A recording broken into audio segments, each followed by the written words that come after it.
Santai sejenak tetua, kita joget bareng Mimin Duo Bolne dulu sebelum ke inti ceritanya.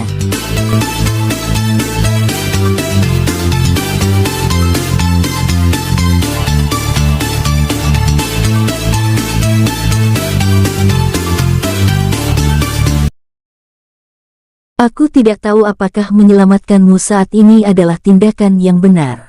Tapi, kau tidak aku izinkan mati, sebelum menjelaskan sesuatu padaku. 6 orang kultivator itu, benar-benar terkejut. Kemunculan pedang besar dari atas yang nyaris saja mengenai 2 di antara mereka itu, sungguh tidak mereka duga. Meski pada akhirnya mampu menghindarinya, namun perasaan saat menyadari itu terasa sangat aneh. Karena saat itu terjadi, mereka merasa seolah pedang tersebut muncul dan jatuh dari langit begitu saja. Jika seseorang memiliki saja sedikit tenaga dalam, maka tentu mereka akan merasakan kehadirannya. Bahkan, mereka cukup yakin bisa merasakan tenaga dalam seseorang jika orang itu sedikit lebih jauh. Akan tetapi, sampai orang yang kini sedang berjalan mendekat itu bersuara, barulah mereka menyadari keberadaannya. Xiaoran terus berjalan ke tengah, dan berhenti tidak jauh di mana pedang ratapan tertancap dan Huozi, kini berdiri nyaris tak sadarkan diri itu. "Si siapa kau?" tanya salah satu kultivator itu gugup. Sebenarnya, dia bukan gugup karena takut. Hanya saja, apa yang baru saja terjadi, begitu mengejutkannya. Sekarang, dia sedikit bingung untuk bertindak. Karena, bagaimanapun dia berusaha, tidak ada satupun dari mereka merasa terancam dengan orang yang menutupi wajahnya dengan kain berwarna hitam itu.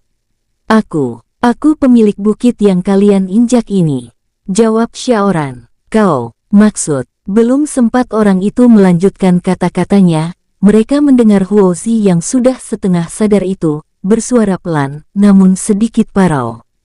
"Fen Chen, ini salahmu. Semua ini salahmu." Sepertinya, Huozi masih cukup sadar untuk mendengar apa yang diucapkan Xiaoran. Saat menjawab pertanyaan orang itu, karena seseorang mengaku sebagai pemilik bukit ini, Huozi berpikir bahwa orang yang kini berdiri di dekatnya ini adalah Fen Chen, sang dewa 1000 pedang.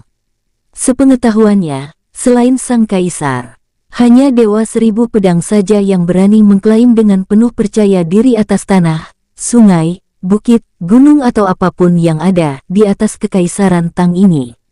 Mendengar itu, 6 orang tersebut refleks mundur selangkah, dan kali ini benar-benar karena terkejut. Xiaoran yang mendengarnya, hanya bisa melepas nafas dan menggelengkan kepalanya. Pemuda itu seolah tak percaya, kenapa semua orang yang seperti ini jika bertemu dengannya selalu mengaitkan dirinya pada gurunya itu. Jika begini terus, orang-orang akan selalu salah paham. Batinnya, "Aku Xiao. Jadi berita tentang itu memang benar. Kau benar-benar kembali, Fen Chen." Xiaoran baru saja ingin menyebut namanya. Namun sepertinya entah bagaimana orang yang tadi bertanya sudah berbalik menuduhnya dengan sangat yakin bahwa dirinya memanglah Fen Chen. "Berarti, kau yang menghabisi rekan kami 2 hari yang lalu, dan juga siang hari ini kan?" tanya satu orang lainnya. Sekarang, Xiaoran yang sedikit bingung. Dia ingin mengatakan bahwa dirinya bukan Fen Chen.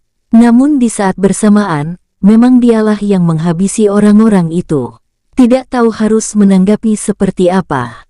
Xiaoran akhirnya bersuara. "Aku tidak merasa harus menjawab pertanyaan kalian, karena orang-orang seperti kalian lebih memilih mati daripada harus menjawab pertanyaanku. Sekarang, pergilah dan tinggalkan orang ini," ucap Xiaoran, menanggapinya. "Pergi, cuy. Justru kami harus membunuhnya. Bukankah kau sudah tahu alasannya?" balas orang tersebut. Mendengar itu, Xiaoran langsung menganggukkan kepalanya. "Baiklah, sepertinya aku memang harus menyelamatkannya." Xiaoran belum menemukan alasan yang tepat untuk membunuh orang-orang ini. Akan tetapi, dia yakin Huozi mengetahui banyak tentang apa yang sebenarnya terjadi saat ini. Itu kenapa dia memilih untuk tidak bertarung, dan memberi kesempatan untuk orang-orang ini pergi. Akan tetapi, jawaban satu orang ini menambah rasa penasarannya. Lebih dari apapun, saat ini Xiaoran benar-benar menginginkan Huo Zi tetap hidup.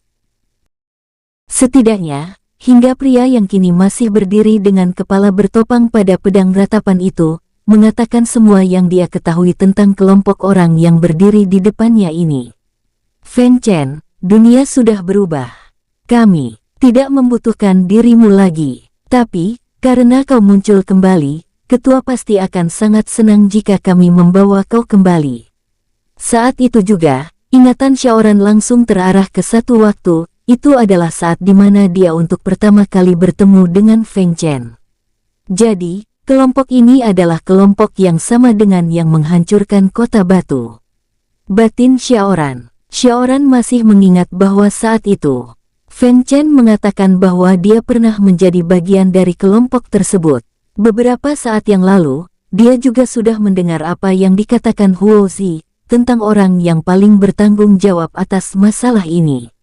Sekarang, saat orang yang berdiri di depannya ini mengatakan sesuatu tentang kembali. Akhirnya Xiaoran menemukan benang merah dari semua ini. Ya, sepertinya aku memang atau alasannya kenapa kalian ingin membunuhnya. Tapi, aku juga punya alasan yang jauh lebih kuat untuk membuatnya tetap hidup. Balas Xiaoran menjawabnya. 6 orang tersebut saling bertatapan sebelum akhirnya menganggukkan kepala mereka bersamaan. Xiaoran yang melihat itu, menjadi sedikit lebih waspada. Nalurinya mengatakan bahwa, orang-orang ini tidak akan mudah untuk ditaklukkan, seperti lawan-lawan yang pernah dia hadapi sebelumnya. Xiaoran bisa merasakan udara di sekeliling tempat itu berubah sangat drastis. Tidak hanya aura, tapi hasrat membunuh dari 6 orang ini terasa begitu pekat. Sudah berapa orang yang kalian bunuh? Hanya untuk mendapatkan aura seperti itu?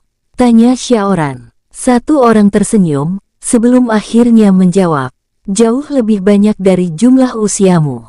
Saat ini, mengikut waktu dunia ini, seharusnya Xiaoran masih berumur lewat 13 tahun. Akan tetapi, dia menghabiskan waktu selama 6 tahun di sebuah dimensi ruang dan waktu. Namun, dia juga mengetahui bukan umurnya lah yang dimaksud oleh orang tersebut, tapi umur Feng Chen, gurunya. Pembunuh yang pertama kali Xiaoran lihat, juga saat kota batu dihancurkan. Bahkan sampai saat ini, dia masih mengingat bagaimana kepala orang-orang itu terlepas dari tubuh mereka. Menurut Xiaoran, orang-orang dari kelompok ini benar-benar kejam. Mereka masuk dan membantai seluruh isi kota, begitu saja. Bahkan, dia dan ibunya Niu juga nyaris menjadi korban kelompok itu. Orang seperti kalian, tidak pantas ada, ucap Xiaoran. Setelah mengatakan itu, Xiaoran melepas aura yang dimilikinya. Karena tiba-tiba saja, pemuda itu memiliki dorongan untuk segera menghabisi orang-orang ini. Kakau, siapa? Sesaat, mereka langsung meragukan siapa sebenarnya orang di balik penutup wajah di depan mereka ini. Karena, tidak ada yang memberitahu mereka jika Dewa Seribu Pedang memiliki aura seperti ini. Karena entah kenapa, saat itu juga mereka seolah tengah berdiri mengelilingi makhluk yang sangat buas. Apalagi saat ini, orang itu sudah menarik sebuah pedang yang cukup besar, dengan bilah lurus memanjang dari lingkar ruang miliknya. Tidak banyak orang yang pernah melihat pedang dengan bilah tebal dan memiliki 2 mata lurus, meruncing di ujung, membentuk segitiga. Sudah terlambat untuk lari, namun bertarung juga sepertinya akan benar-benar menyulitkan mereka. Pendekar yang terkenal karena menggunakan pedang-pedang aneh, hingga membuatnya mendapat gelar yang melegenda karena hal itu, hanya ada satu orang saja di dunia ini.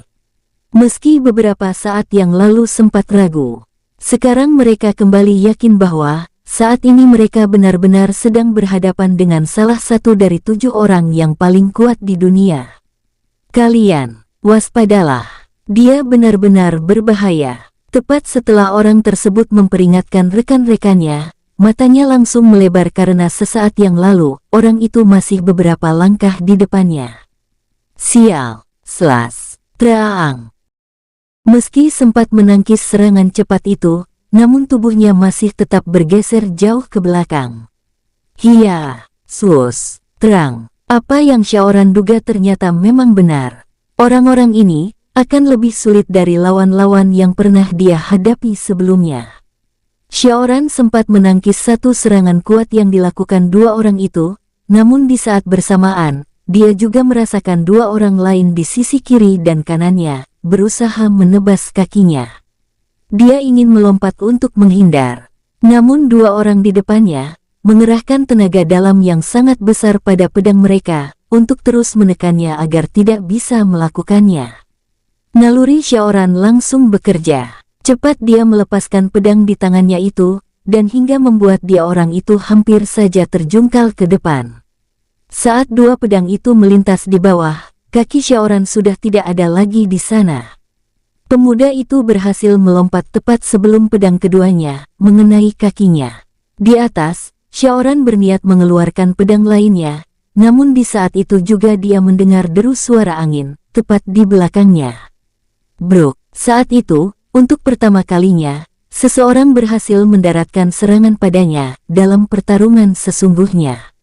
Karena saat itu posisi memang sedang berada di atas udara, ketika kaki lawannya menghantam punggungnya, Xiaoran langsung terpental sedikit jauh ke depan.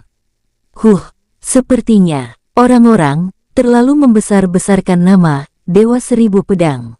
Slas, terang, tring. Ketika dia bicara, satu rekannya yang lain langsung datang menyerang Xiaoran.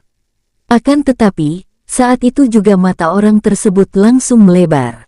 Itu karena secepat apa dia menyerang. Secepat itu pula satu pedang lagi muncul di tangan lawannya dan langsung menahan serangannya tersebut. Satu sapuan kaki Xiaoran berhasil dia hindari, namun, saat itu juga pedang yang dia pegang terdorong sebelum akhirnya pemuda itu mengangkat tinggi pedangnya dan menghantamkannya ke arah kepala lawannya. Taang, jika dua orang lainnya terlambat sedetik saja, tidak hanya terbelah, namun kuatnya ayunan pedang tersebut bisa saja menghancurkan kepalanya. Sekarang saja, meski dibantu dua rekannya, dia masih harus tetap jatuh berlutut dengan satu kakinya. Di waktu bersamaan, dari belakang, Xiaoran mendengar suara udara terpotong semakin mendekat ke arahnya dengan kecepatan tinggi. Dua orang lainnya melayangkan pedang mereka di atas dan di bawah. Wus, tahu bahwa dia tidak akan bisa menghindar. Xiaoran melakukan sesuatu yang membuat satu lawannya terkejut. Bruk, terang. Xiaoran menginjak pedang yang di bawah. Sementara dia menahan satu lainnya dan mendorong pedang itu menjauh. Lawan yang di sebelah kanannya terpaksa harus meninggalkan pedangnya di tanah untuk menghindari tebasan pedang yang langsung dilibaskan Xiaoran padanya. Malang bagi rekannya yang lain, karena di saat bersamaan, kaki Xiaoran terangkat dan langsung menerjangnya, kuat. Buk, gedebuk, orang itu langsung terpukul mundur beberapa langkah. Sekarang, dia menyesali kata yang baru beberapa saat yang lalu dia ucapkan. Meski tidak melihatnya, kaki lawannya mampu mendarat tepat di dadanya. Padahal, tensi pertarungan itu sangat tinggi, dengan intensitas serangan yang cepat pula. Dia menahan dadanya yang terasa panas, dan meludahkan sedikit darah ke tanah. Sial, umpatnya pelan. Sementara dia di sana, pertarungan masih terus berlangsung bagi yang lainnya. Hiya, saat satu serangan lagi datang dari orang keenam, Xiaoran sudah siap untuk hal itu. Boom, krak, Xiaoran tidak menahan atau menghindari serangan tersebut, melainkan balas, menghantamkan tinjunya pada kaki lawannya itu. Hal tersebut langsung membuat pergelangan kaki dan lututnya bergeser dari tempatnya. Rentetan kejadian ini sebenarnya berjalan dengan tempo yang sangat cepat. Tentu saja tidak ada yang mengharapkan pertarungan 6 kultivator tahap suci melawan satu orang akan berjalan dengan lambat. Akan tetapi, dalam waktu yang relatif singkat itu, dua orang sudah mendapat cedera meski tidak begitu parah. Sementara itu, 4 yang lainnya langsung saling bertatapan, sebelum akhirnya mereka menganggukkan kepala mereka bersamaan. Saat ini mereka tahu bahwa tidak akan mudah menghadapi lawan mereka saat ini, jika mereka tidak melakukannya dengan sedikit lebih terencana. Beberapa saat setelahnya, tiba-tiba saja mereka kompak untuk mundur seolah untuk mengambil jeda. Akan tetapi, ternyata itu juga tidak mudah. Karena saat mereka mengambil jarak, naluri bertahan hidup mereka langsung meneriakkan tanda bahaya. Menghindar, teriak salah seorang dari mereka, memperingatkan rekan-rekannya yang berjarak masih terlalu dekat. Gerbang neraka penghancur karang, sus, duar, jeder. Nyaris saja dua dari mereka tertebas oleh pedang udara yang melintasi keduanya dengan sangat cepat. Mereka semua menoleh ke belakang, melihat daya hancur dari tebasan tersebut, yang benar-benar kuat. Berpencar, satu dari keempat orang itu langsung mengambil jarak, karena mereka melihat Xiaoran kembali mengambil kuda-kuda. Pembalik ombak, ngiting. Satu orang yang diincar Xiaoran, benar-benar menggunakan tenaga dalam yang besar pada kedua kakinya, hanya untuk menendang tanah, agar bisa melompat menjauh secepat dan sejauh yang dia bisa. Suara dengungan yang dia tinggalkan di belakang, membuat bulu di tubuhnya berdiri. Beberapa pohon yang memiliki ukuran cukup besar, baru saja tertebas. Begitu dengungan itu melewatinya, Brook berpikir bahwa itu saja sudah cukup, namun ternyata tidak. Karena mereka mendapati pedang yang di tangan lawan mereka sudah menghilang. Akan tetapi, mata mereka semua melebar dan merasakan udara seolah menghilang saat Xiaoran memusatkan energinya pada kedua kaki dan tangannya. Kalian, menjauh dari sana. Dua orang yang mendapatkan pukulan di kaki juga dada itu, merasa sedikit putus asa. Karena tidak yakin akan sempat untuk menghindarinya. Penghancur gunung, sus, duar. Mereka memang tidak sempat, namun dua orang lainnya datang dengan melompat cepat menyambar tubuh keduanya, agar bisa menghindari pergeseran udara yang seolah terlihat memadat itu. Tidak berhenti, mereka masih terus berlari menjauh karena ragu bahwa itu adalah serangan terakhir dari lawan mereka. Empat orang itu segera berbalik saat merasakan tidak ada tekanan besar lagi yang sedang mengarah pada mereka. Di mana dia? Bukan empat yang lainnya yang bertanya. Namun dua orang yang yakin Xiaoran masih berdiri di depan mereka beberapa saat yang lalu. Hanya sebentar saja perhatian mereka teralihkan karena melihat pohon-pohon yang hancur disebabkan daya kejut pukulan itu. Namun, saat mereka kembali berbalik dia sudah tidak lagi berada di sana. Beruntung, keduanya melihat mata empat yang lainnya terbelalak. Tidak perlu cukup pintar untuk mengetahui apa yang terjadi. Karena bulu di punggung mereka saat itu sudah berdiri. Sial, sial. Mereka mengumpat serentak sambil mendorong tubuh mereka ke depan untuk menghindari apapun yang sekarang ada di belakang mereka itu. Begitu mendarat, mereka masih harus berlari mendekat pada empat yang lainnya, berharap keempatnya bisa melindungi mereka. Begitu mereka tiba, keduanya langsung berbalik dan bersiaga. Namun tidak seperti yang mereka pikirkan, orang yang mereka duga benar-benar Feng Chen itu hanya berdiri dan tidak melakukan apapun. Sial, dia benar-benar menakutkan, umpat satu, namun lima yang lainnya segera menganggukkan kepala mereka, mengakuinya. Xiaoran bisa saja menghantamkan serangan untuk memberi cedera parah pada keduanya. Hanya saja dia tidak ingin melakukan itu. Itu karena, saat keduanya berlari, mereka baru saja melewati tubuh Wuzi yang bersandar pada pedang ratapan. Xiaoran yakin, luka yang ada di tubuh Wuzi akan menjadi lebih parah, bahkan besar kemungkinannya ketua sekte rantai api itu akan mati, jika dia melakukannya. Menyadarinya, saat Xiaoran berjalan melewati Wuzi, dia kembali mencoba merasakan aura tenaga dalam ketua sekte rantai api itu.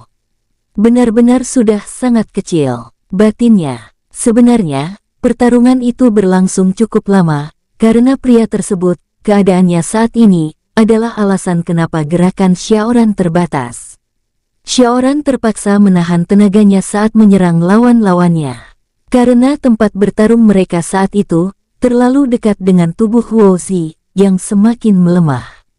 Xiaoran sengaja memberi tekanan kepada lawan dengan terus berjalan ke arah mereka. Dan tampaknya itu cukup berhasil. Selangkah demi selangkah, 6 orang tersebut mulai mundur. Akan tetapi, Xiaoran tahu bahwa mereka bisa menyerangnya kapan saja. Dari semua pertarungannya, Xiaoran yakin ini yang tersulit. Dengan posisi harus menyelamatkan tubuh orang yang sedang sekarat, dia juga harus mengalahkan 6 orang kultivator tingkat suci. Aku harus mengatakan ini, mustahil kita bisa mengalahkannya tanpa terluka sama sekali.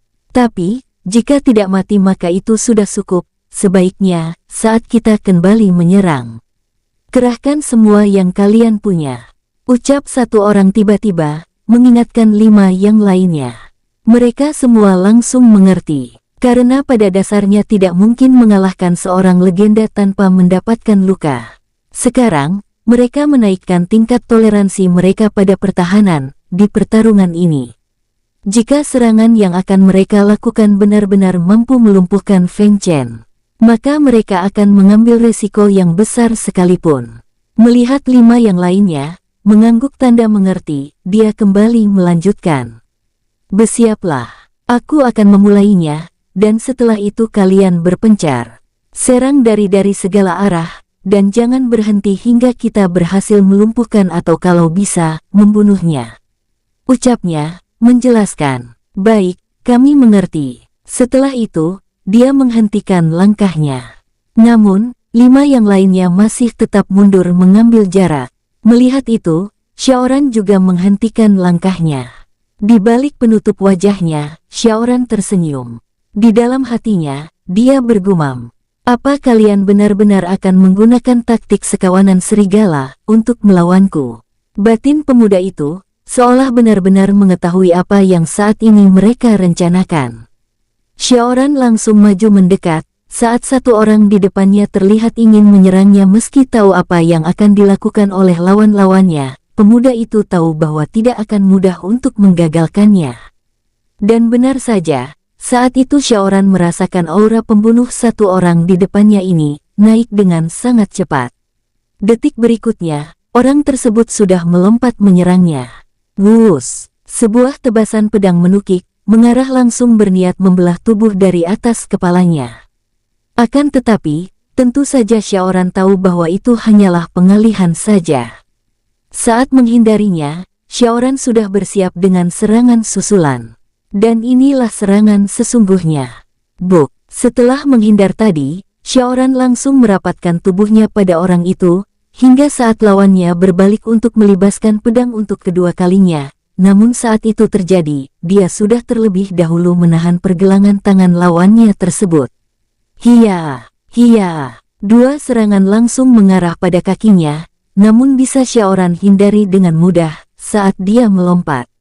Dan inilah kenapa Xiaoran mengatakan bahwa mereka menggunakan taktik serigala. 2 serangan awal itu hanyalah agar Xiaoran bereaksi.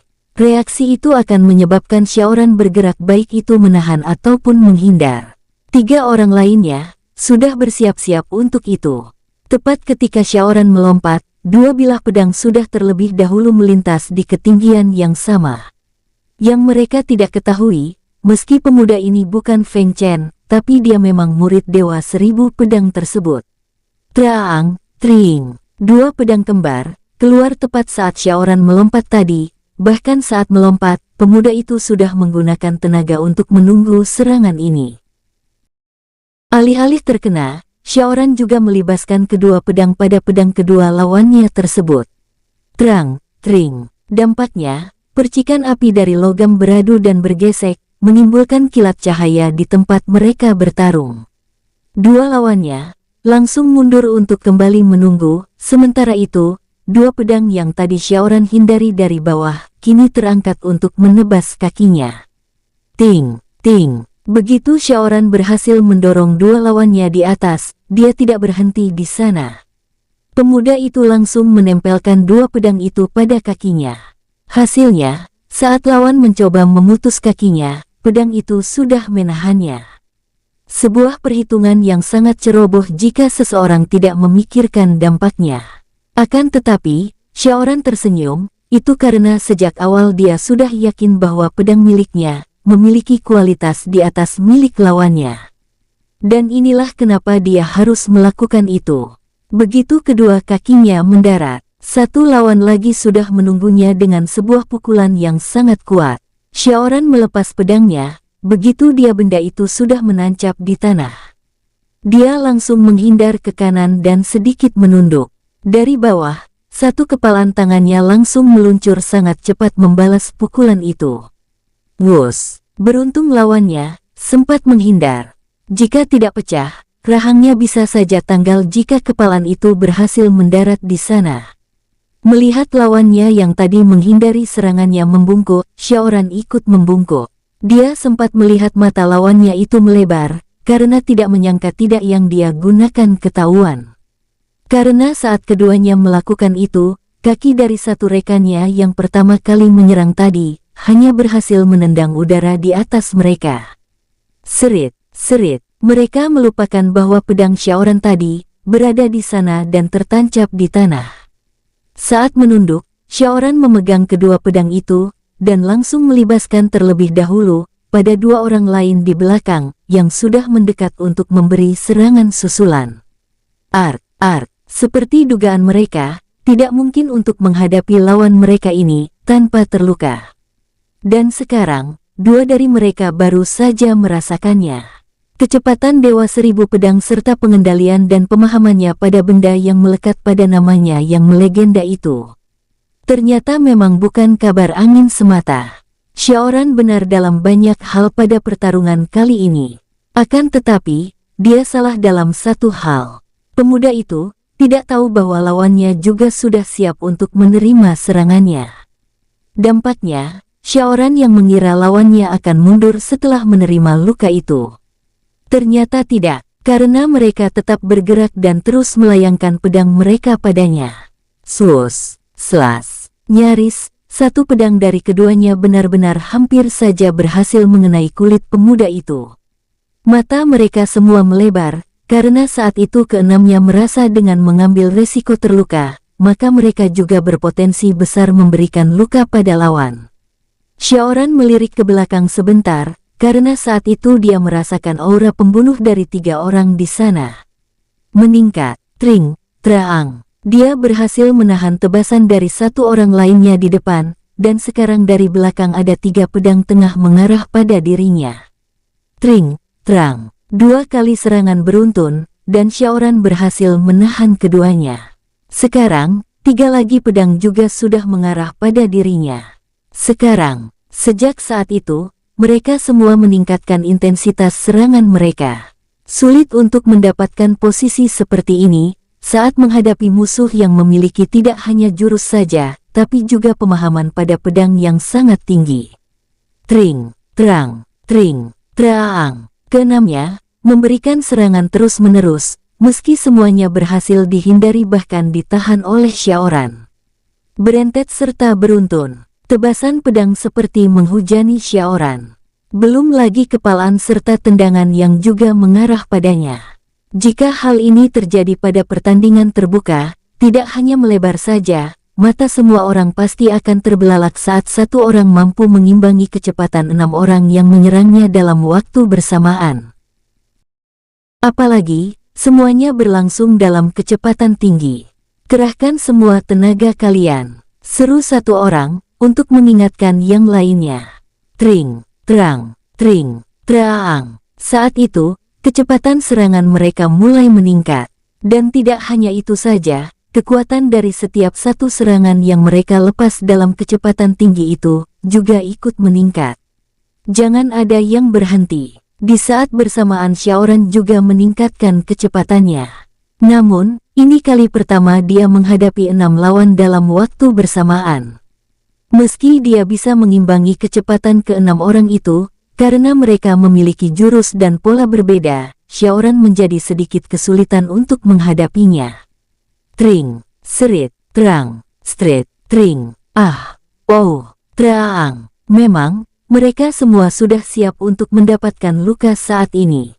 Akan tetapi, mereka masih sulit mempercayai bahwa sampai saat ini, tidak ada satupun serangan yang mereka lancarkan benar-benar mampu memberikan goresan pada lawannya. Padahal, mereka berenam sementara lawan hanya sendiri. Tapi, mereka merasa posisi pertarungan seolah terbalik. Sial, matilah kau, brengsek. Meski mengatakan itu, hal tersebut sama sekali tidak membantu. Tidak hanya semakin cepat saja, namun serangan balasan dari Xiaoran juga semakin kuat. Ting, serit, tang, stret, tring, traang. Daun-daun di atas tanah yang mereka injak sudah beterbangan. Dalam sekejap saja tempat itu menjadi bersih. Tidak mungkin sambil terus menambah kecepatannya. Xiaoran yang sejak tadi hanya diam, mulai bersuara. Aku tidak akan. Entah kenapa, saat mendengar satu persatu kata keluar dari mulut lawannya, saat itu mereka merasa aura yang dilepasnya semakin besar. Terjebak dalam jika tadi mereka mengeluarkan banyak tenaga dalam untuk menyerang, namun sekarang mereka mengeluarkan tenaga dalam yang besar untuk menahan serangan lawannya. Taktik seperti ini, Xiaoran terus berkata, dan setiap itu pula kecepatannya yang meningkat, membuat gerakan musuhnya seolah melambat. Karena aku, meski tenaga dalam mereka masih banyak, namun saat ini mereka mulai kehilangan kepercayaan diri untuk terus menyerang. Tring, satu dentingan terakhir, membuat waktu seolah berhenti. Mereka yakin bahwa saat ini tangan mereka masih berusaha menebas. Namun itu terasa begitu sangat lambat. Itu karena lawan yang tepat berada di tengah mereka ini, berputar sangat-sangat cepat.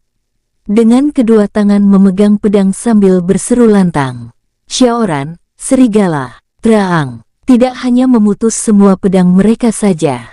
Namun serangan satu putaran penuh itu juga mengoyak kedua lengan dan dada mereka. Slas, serit, keenamnya langsung terpelanting, begitu mereka merasa waktu kembali berputar. Saat ini, keenamnya langsung merasakan sakit yang luar biasa. Karena sepasang pedang yang ada di kedua tangan lawan mereka juga berhasil menggores tulang di sepanjang luka yang diberikannya. Aku Xiaoran, ingatlah itu, hingga kalian berada di neraka. Saat itu, mata mereka melebar dan mulut mereka ternganga.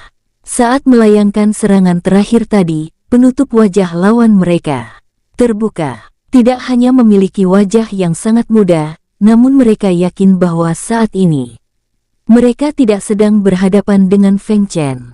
Karena, sebanyak apapun kabar dan cerita tentang Dewa Seribu Pedang yang melegenda itu, tidak ada satupun di cerita tersebut yang mengabarkan pada mereka bahwa mata orang itu bisa menyala.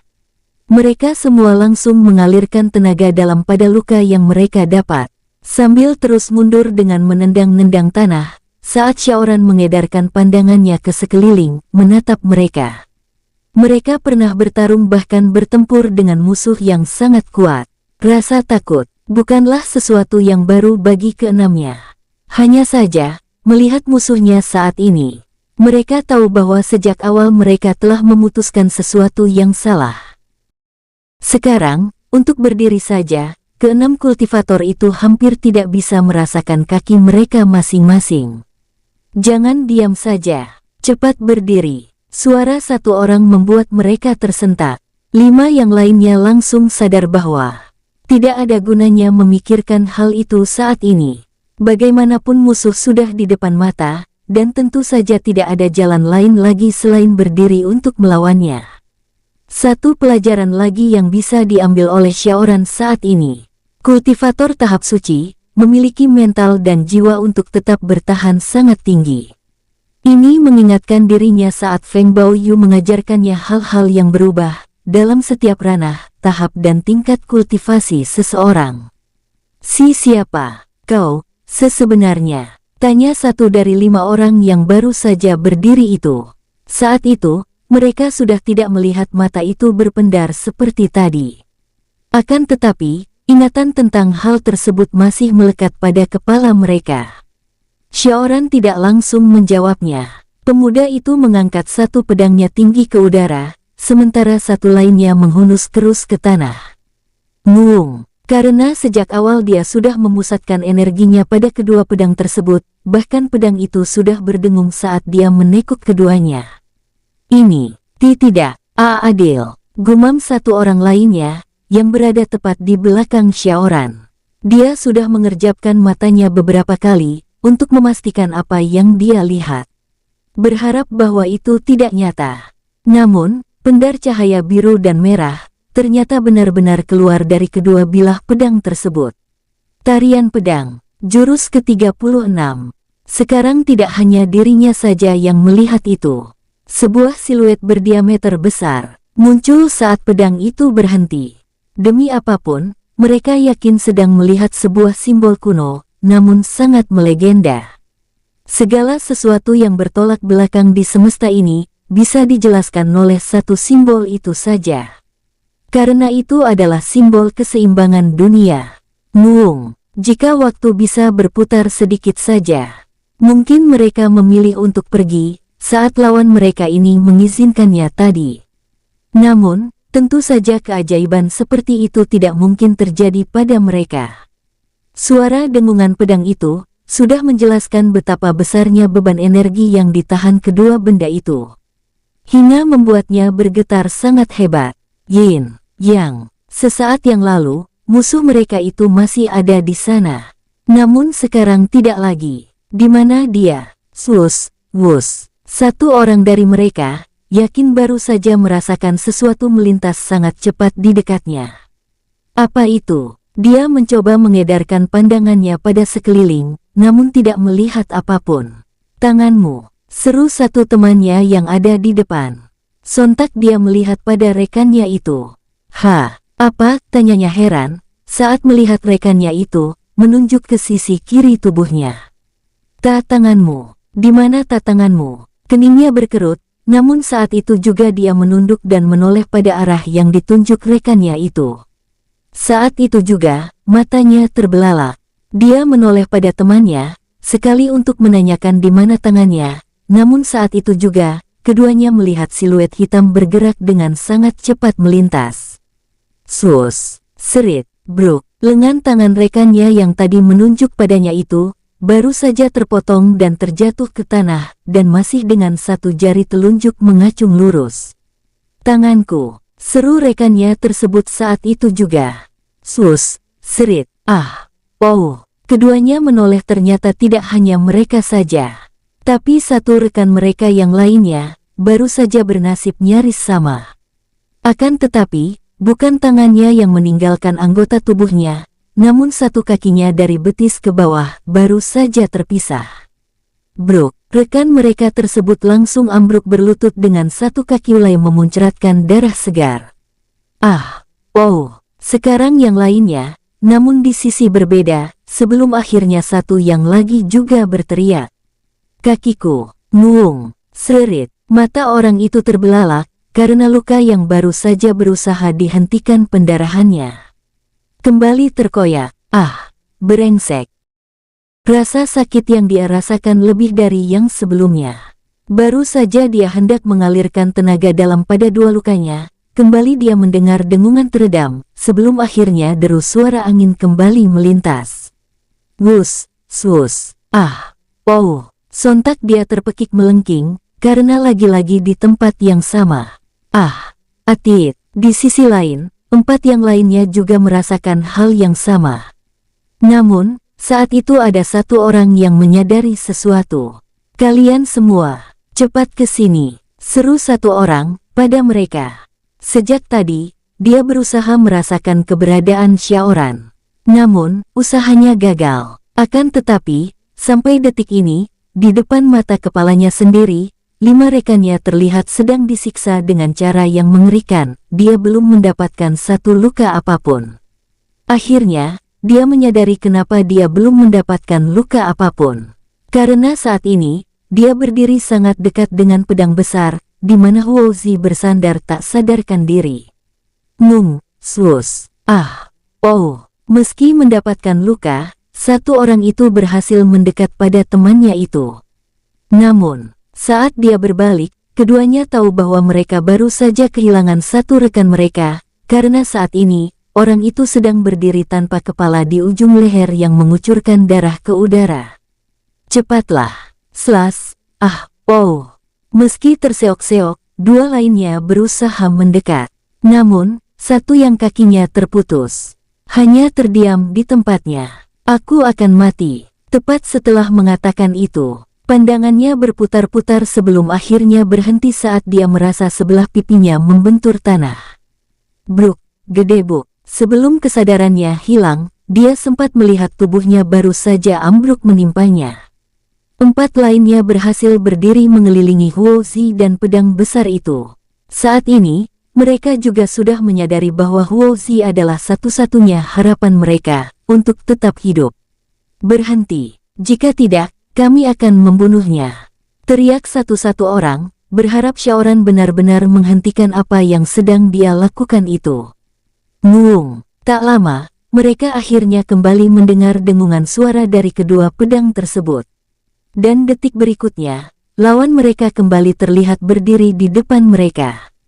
Jangan mendekat, atau aku akan. Dia tidak menyelesaikan kata-katanya. Karena Xiaoran terlihat berdiri diam, seolah membiarkan mereka melakukan apapun yang mereka mau. Membunuhnya, sambung orang itu, ragu. Setelah dia mengatakan itu, dia melihat Xiaoran mulai berjalan mendekat, sambil memasukkan pedang itu kembali ke lingkar ruang miliknya. Hal itu membuat orang tersebut menarik dan berdiri di belakang tubuh Huo Zi. Berhenti, atau aku benar-benar akan membunuhnya jika kau terus mendekat. Seru orang itu sekali lagi, sambil terus mundur ke belakang. Sementara 3 rekannya yang lain ikut mundur, tapi berdiri lurus di belakangnya. Setelah beberapa langkah, Xiaoran akhirnya berhenti. Saat itu, mereka berpikir ancaman merekalah yang berhasil menghentikan pemuda itu. Namun, detik berikutnya, mereka tahu bahwa pemuda itu sama sekali tidak suka diancam. Saat tangan pemuda itu memegang gagang pedang hitam yang memiliki ukuran yang luar biasa besarnya itu, pedang itu mulai bergetar hebat. Nguung. Dengungan dari pedang itu membuat tulang yang menyusun kerangka tubuh mereka menjadi ngilu.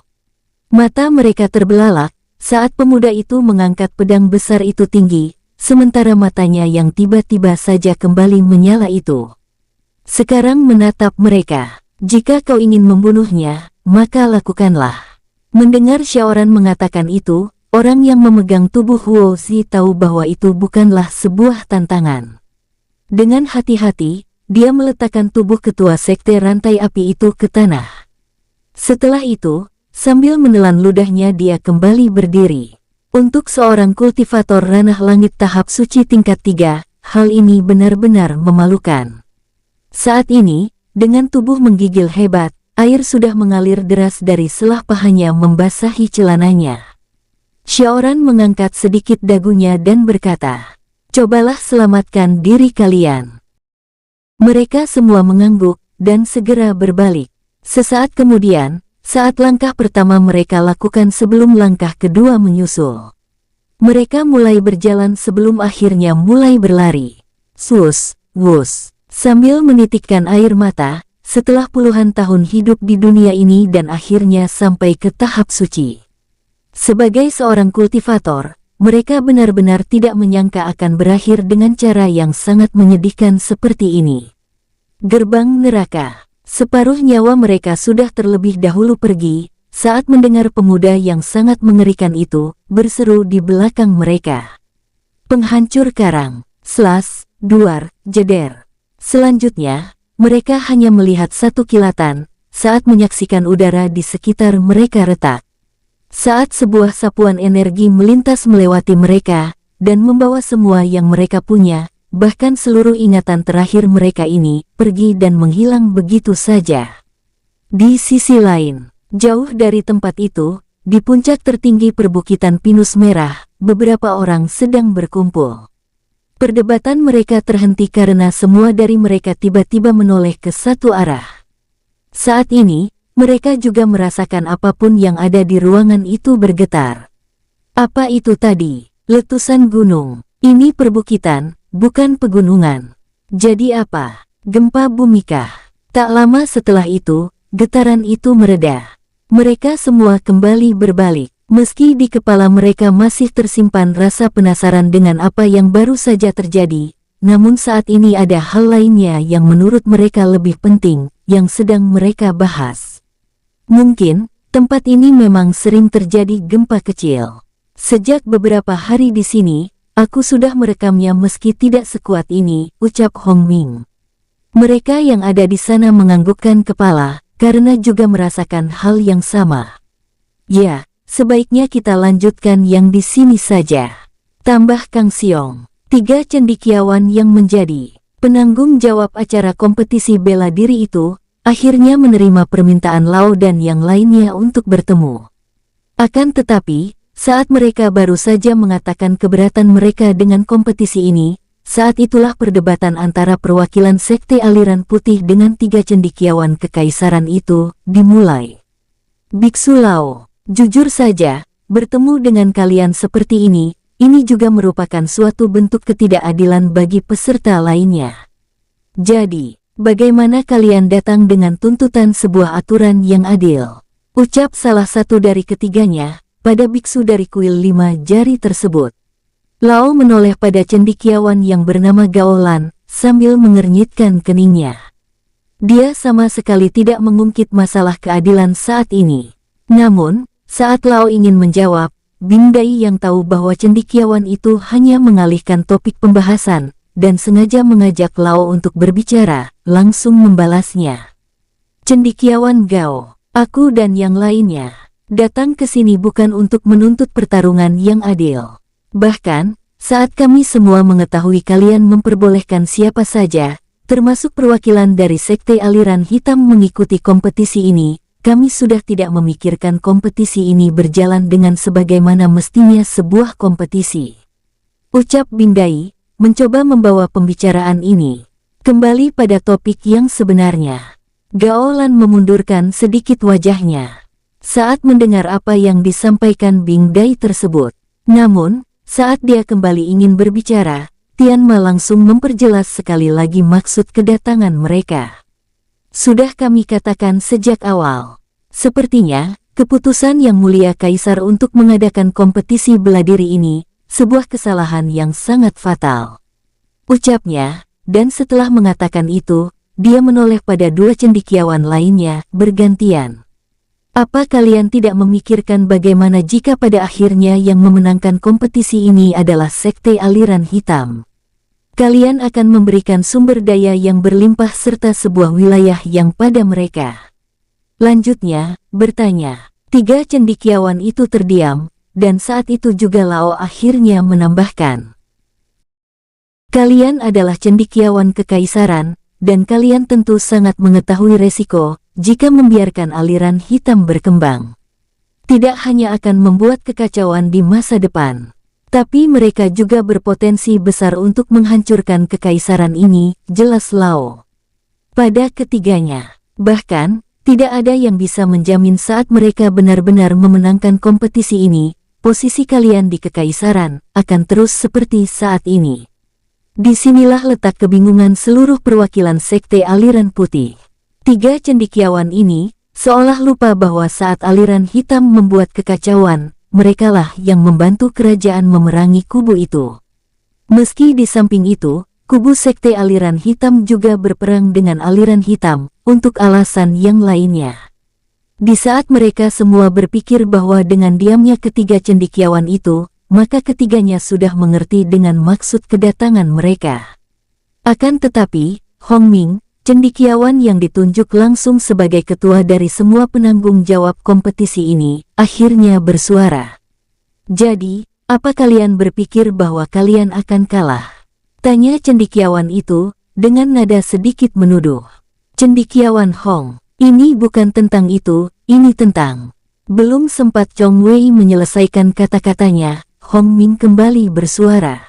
Jadi, kalian takut jika mereka menang? Tuduhnya sekali lagi. Ada alasan kenapa orang-orang seperti 3 orang ini menjadi cendekiawan kekaisaran. Mereka sangat pandai berbicara dan berkelit. Dengan 2 kalimat saja, sekarang keadaan berbalik. Saat itu juga, seluruh perwakilan sekte aliran putih langsung dibuat terdiam. Hong Ming tersenyum puas, karena berhasil membuat mereka terdiam.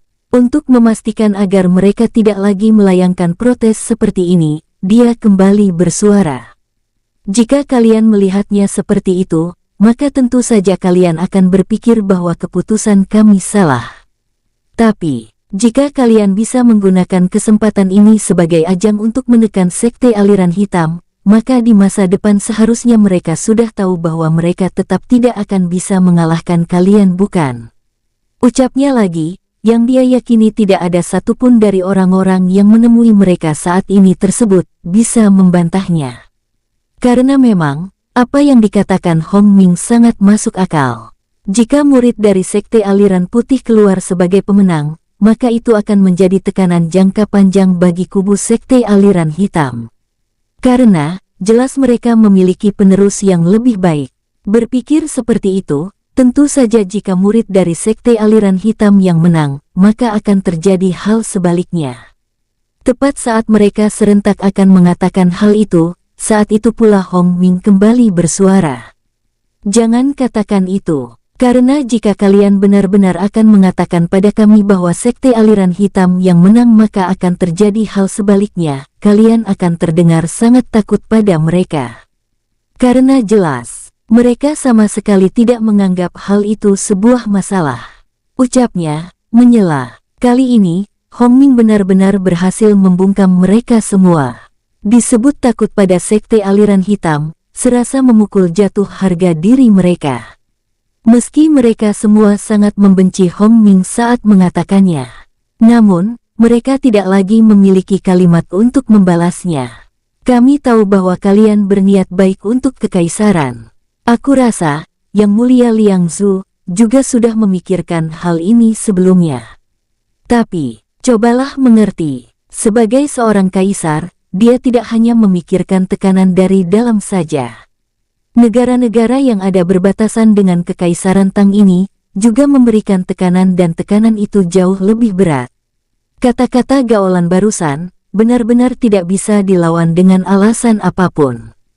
Tentu saja semua orang tahu beban dan tanggung jawab seorang kaisar sangat berat. Mau tidak mau, meski berat, mereka semua terpaksa menganggukkan kepala mereka menyetujuinya. Tapi, bagaimana dengan pengaturan pertemuan pertarungan di kompetisi ini? Kenapa kalian membuat seluruh murid sekte aliran putih berhadapan langsung dengan murid suekat aliran hitam? Kenapa kalian membuat seluruh murid sekte aliran putih berhadapan langsung dengan murid sekte aliran hitam? Bukankah seharusnya itu diatur secara acak? Lao dan yang lainnya menoleh pada perwakilan sekte kecil aliran putih, yang tiba-tiba mengungkit hal itu. Saat itu juga mereka semua menggelengkan kepala, seolah tak percaya bahwa orang itu masih menanyakan bahkan terdengar mempersalahkan hal ini. Jadi, apa kau lebih suka murid-murid kalian berhadapan terlebih dahulu? Ucap Kang Xiong balas bertanya. Sontak saat itu juga orang itu langsung terdiam. Bagaimanapun, dia tentu lebih suka jika muridnya tidak saling bertarung sesama sekte aliran putih. Akan tetapi, murid-murid dari sekte aliran hitam terlihat menganggap pertarungan pada kompetisi ini seperti pertarungan sesungguhnya, di mana mereka sedang mempertaruhkan hidup dan mati mereka. Bersambung, sampai jumpa di episode selanjutnya para tetuaku, semoga terhibur.